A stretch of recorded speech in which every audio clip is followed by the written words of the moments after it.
Chris here from Western Australia, and this is going to be my first comic haul video. So this haul is all from mycomicshaul.com. I've been using them since about 2021.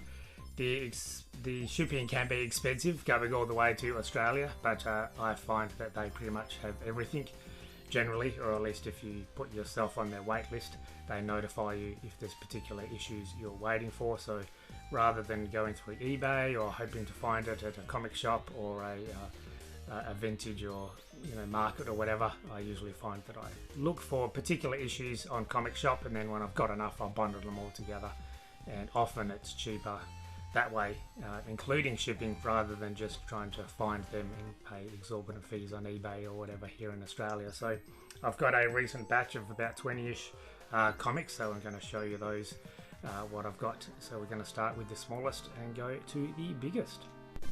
This is a free, it's called Weird Mystery Tales. It's basically from 1996 from DC Comics, and it's promoting their new, at the time, series, which is Night Force and Scare Tactics.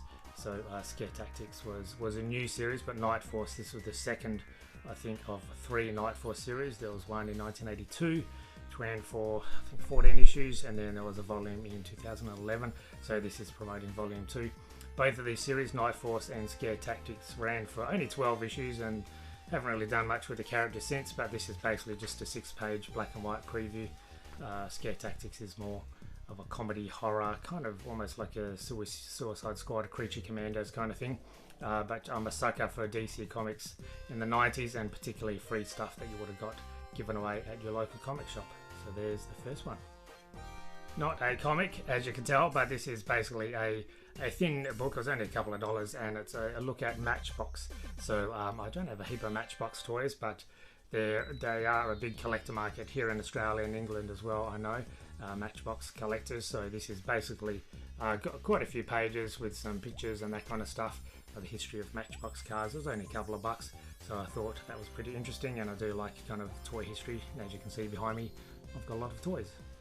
We're moving into the regular comic sized size now. So this is 3 issues from DC Comics Harley Quinn series in, what did my notes say, 2001. So this is primarily artwork is by Terry and Rachel Dodson. I'm a big fan of theirs and has been for many, many years. So I'll be honest, I pretty much picked these up for the covers. So we've got Harley Quinn as Batgirl here. This was in the period where Barbara Gordon had her back broken, so she was Oracle, so that's pretty cool. And then we've got a bit of a pillow fight there with Catwoman, Poison Ivy, and Harley Quinn. I guess a bit of a proto Birds of Prey, maybe, around that time, 2001. And then we've got a classic kind of, from the animated series, this is a classic look of her walking down with her hyenas going shopping. So yes, 3 issues. The first issue of the Harley Quinn series from 2001 is rather pricey. Don't have that one, but just lovely, fun, vibrant art. So I had to pick up those 3 issues.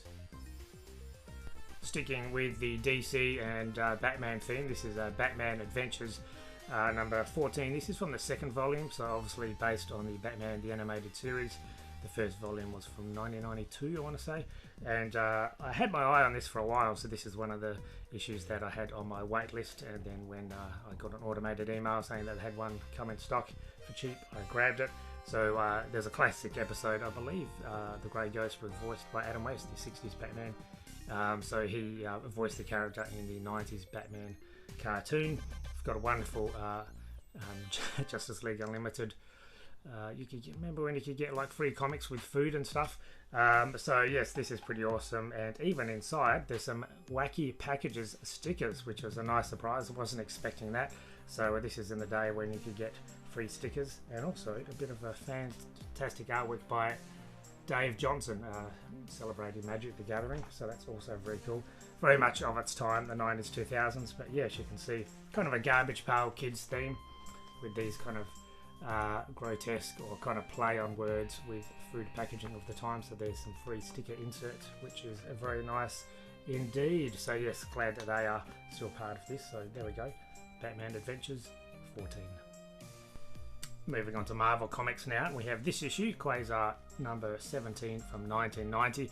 If you're a Flash fan, you probably know what this is. It's a bit of a deep cut, but Barry Allen, Flash, basically appears in this issue, which is very odd because he's a DC Comics character. But back in the day, Marvel and DC used to do that. They'd have kind of fun, you know, Clark Kent or Lois Lane would appear in the background of a Thor comic or whatever, and they wouldn't name them, but it'd be just fun when the creators of the dueling competitive companies would kind of do those little nods to one another's work. So yes, this is basically a big race, as you can see on the cover, between all these speedsters, as one of these is a character who's amnesiac. He doesn't remember who he is, but he appears in a tattered red and yellow costume.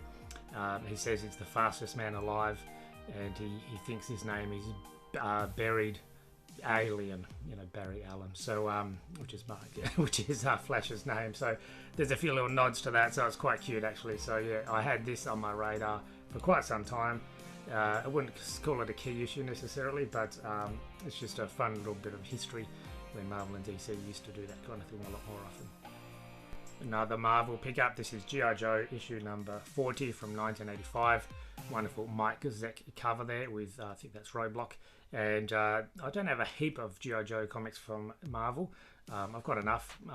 One of my shelves is filled with G.I. Joe Classified line of action figures, which are the new 6-7 inch from Hasbro, like modern, updated takes on the smaller figures that we remember from the 80s.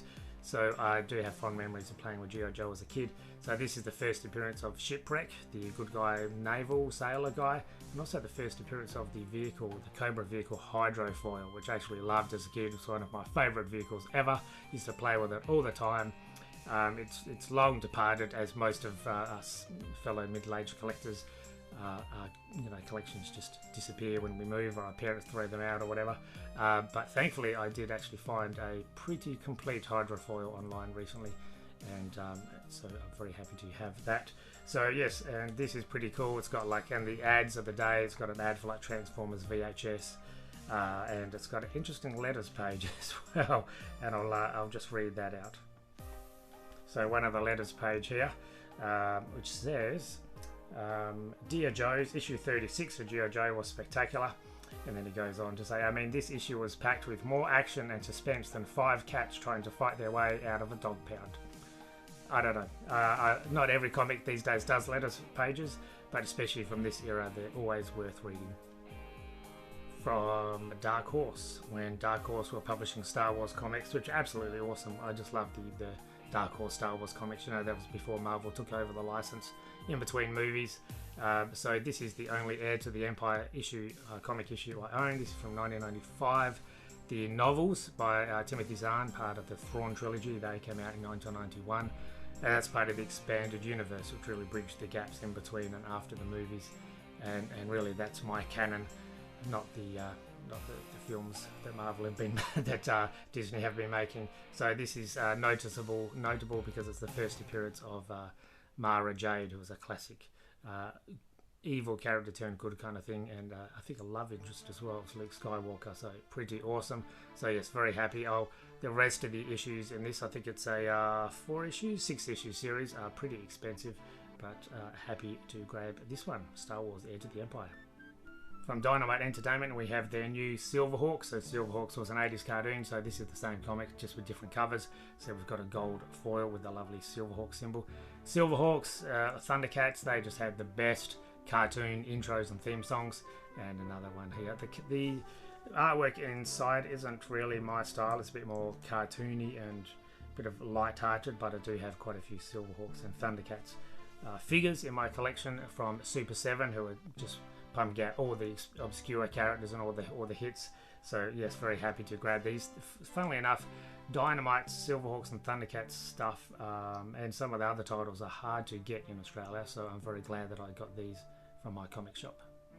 This is a 2003 Motu Masters of the Universe one-shot from CrossGen. So obviously we know the Masters of the Universe film is coming out in June, which I'm very excited about, and probably the bulk of my toy collection behind me is Masters of the Universe stuff, to be honest. So this one-shot is based on the 2000s series, so they don't look like you remember them from the 80s, so this is the slight update.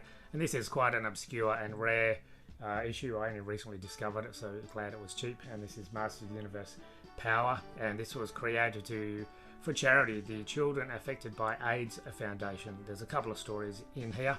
As I said, it's one shot from 2003. The artwork is pretty awesome, and there's an ad for He-Man.org, which is really the premier He-Man and Master Universe website. So that's been going from the 90s and is still around today. So a pretty obscure piece of Motu merchandise. Teen Agent. This is based on the artwork and concepts by Jack Kirby, a legendary Jack Kirby who co-created the Marvel Universe as we know it today. This is polybagged. I may open it at a future video, and it comes with 3 trading cards. This only lasted 4 issues, so yes, comes from Topps in 1993. I think Jack Kirby died in 1994. So yes, didn't really take off. There was another couple of series as well in this Secret City saga that he helped co-create. But yes, I don't know if it's going to be worth my time reading or how awesome this is going to be, but it's certainly one of those things from the 90s where they were just throwing all new manner of characters and concepts and superhero teams at the wall to seeing what would stick.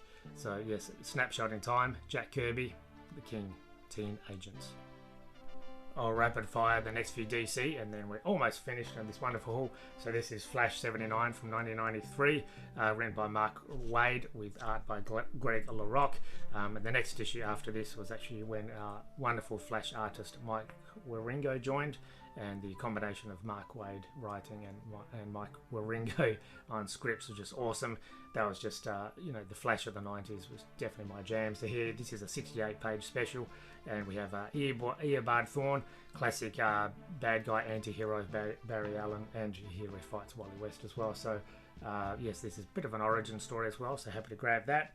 Here we've got Hitman, which is pretty cool, and this is by Garth Ennis, I think, and John McCrae, and Hitman issue number 34, and it's basically just a talkie issue. So Hitman, as the title implies, a bit of a dark, superpowered Hitman, and here he's talking to the complete antithesis, a hero of hope and light and all that kind of stuff. So it's basically just a talking issue. There's no real action.